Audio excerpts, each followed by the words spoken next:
Praise the lord. మన ప్రభువైన యేసుక్రీస్తు నామంలో అందరికీ శుభాభివందనములు. హెబ్రీలకు రాసిన పత్రిక 5వ అధ్యాయము.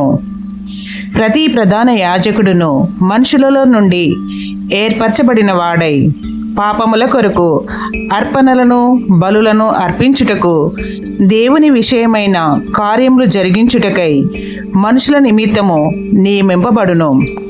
తాను కూడా బలహీనత చేత ఆవరింపబడి ఉన్నందున అతడు ఏమియూ తెలియని వారి ఎడల త్రోవ తప్పిన వారి ఎడలను తాల్మి చూపగలవాడై ఉన్నాడు. ఆ హేతువు చేత ప్రజల కొరకేలాగో అలాగే తన కొరకును పాపముల నిమిత్తము అర్పణము చేయవలసిన వాడై ఉన్నాడు. మరియు ఎవడును ఈ ఘనత తనకు తానే వహించుకొనడు గాని అహరోను పిలువబడినట్టుగా దేవుని చేత పిలువబడిన వాడై ఈ ఘనత పొందును.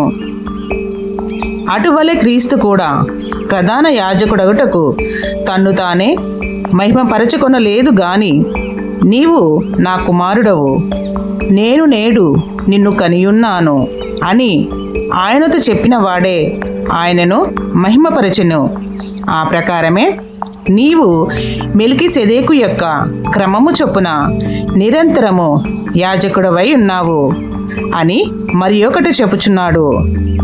శరీరధారి అయి ఉన్న దినములలో మహారోదనముతోనూ కన్నీళ్లతోనూ తన్ను మరణము నుండి రక్షింపగలవానికి ప్రార్థనలను యాచనలను సమర్పించి భయభక్తులు కలిగి ఉన్నందున ఆయన అంగీకరింపబడెను.